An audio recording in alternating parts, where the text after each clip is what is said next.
राम राम।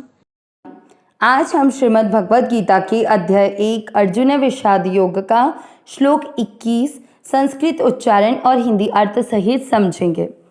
पहला चरण ह्री। ह्री का अर्थ हुआ ह आधा और री से ऋषि की मात्रा चार आय। ऋषि शी की मात्रा बड़ी लंबा खींचना है। ऋषि केश शब्द पूरा आने के बाद श पे अनुस्वार आधा म। ऋषि केशम त में मिक्स करना है तदा। वाक्य के साथ आधा का वाक य में मिक्स करेंगे वाक्य। पहला चरण रिपीट ऋषिकेशम तदा वाक्य। यहाँ पर पहला शब्द पहले चरण का उस पर ध्यान देना है। ऋषिकेशम ह के अंदर री है ऋषि। दूसरा चरण मिद द में मिक्स किया मिद। माह में मिक्स किया माह मिद माह। म में मिक्स किया म। ही की मात्रा बड़ी लंबा खींचना है मही। प में मिक्स करना है मही पते। सेकंड चरण रिपीट मिद माह मही पते। पहला और दूसरा चरण साथ में ऋषिकेशम तदा वाक्य मिद माह मही पते।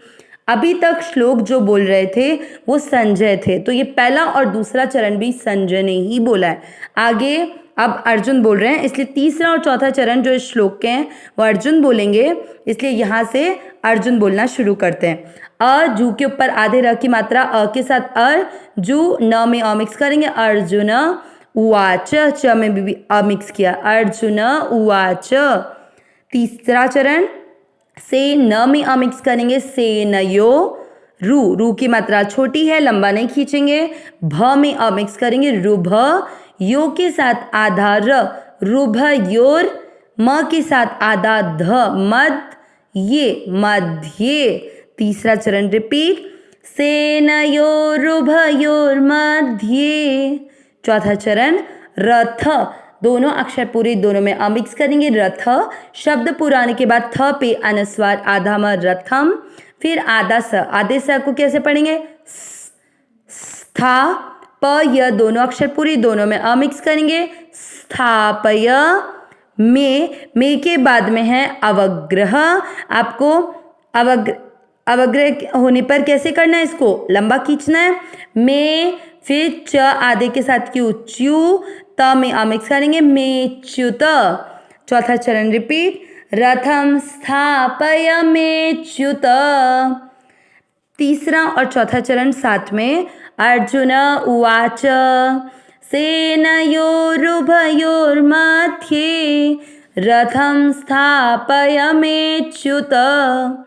पूरे श्लोक का उच्चारण एक साथ ऋषिकेशम तदा वाक्य मिदमाह महीपते अर्जुन उवाच सेनयोरुभयोर्मध्ये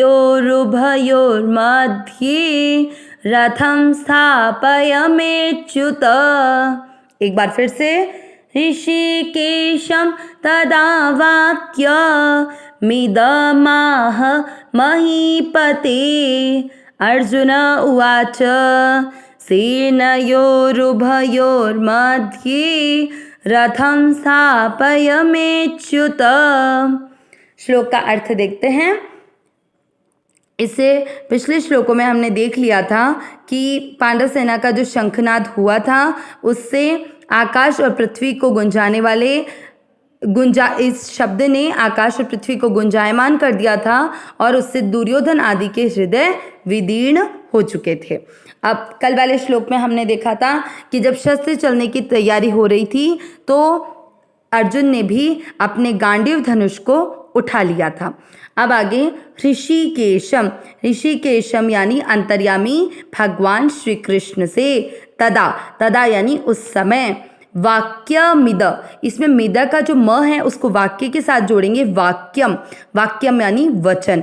म पे जो ई की मात्रा है उसको अलग कर दिया तो इदमाह। इदमाह को भी संधि विच्छेद करेंगे तो इदम धन आह। म में आ की मात्रा जुड़ते माँ बन गया था, इसलिए इदम तो बन गया यह। आह यानी बोले, तो क्या वचन बोले, क्या मतलब निकला इसका। और महीपते यानी धृतराष्ट्र, तो हे महीपते धृतराष्ट्र अंतर्यामी भगवान श्री कृष्ण से यह वचन बोले। ये सब बातें संजय धृतराष्ट्र को बोल रहे हैं। तो कल के श्लोक 20 और 21 के पहले और दूसरे चरण दोनों को मिलाकर क्या अर्थ निकला अभी तक? हे महीपते धृतराष्ट्र, अब शस्त्र चलाने की तैयारी हो रही थी। उस समय अन्यायपूर्वक राज्य को धारण करने वाले राजा और उनके साथियों को, मतलब कौन, जो दुर्योधन वगैरह थे ना, उनके लिए लिया गया यहाँ, व्यवस्थित रूप से सामने खड़े हुए देखकर कपिध्वज पांडुपुत्र अर्जुन ने अपना गांडीव धनुष उठा लिया और अंतर्यामी भगवान श्री कृष्ण से यह वचन बोले। क्या बोले? अर्जुन उवाच, यानी अर्जुन बोले, सेनयोर रुभयो। अब रू का जो र है उसको सेनयोर बना दो। आधा र यो के बाद का विसर्ग हटने पर आया तो सेनयोः यानी सेनाओं के। र में ऊ की मात्रा है तो क्या बन गया? उभयोर मध्य। इसमें भी आधा र यो के बाद का विसर्ग हटने पर तो उभयोः यानी दोनों, मध्य यानी बीच में या मध्य में। रथम रथ को, स्थापय स्थापित कीजिए या खड़ा कीजिए। इसमें मेच्युत यानी अच्युत, स्थापयम और मम अच्युत, हे अच्युत। अर्थ निकला, अर्जुन बोले हे अच्युत, दोनों सेनाओं के मध्य में मेरे रथ को खड़ा कीजिए। इसके बाद में क्या बोले वो हम कल के श्लोक 22 में सुनेंगे। अविनाशी सहज सुखराशि, हे नाथ हे मेरे नाथ, मैं आपकी शरण में हूँ, आप कृपा करें, मैं आपको भूलूं नहीं। नारायण नारायण नारायण नारायण।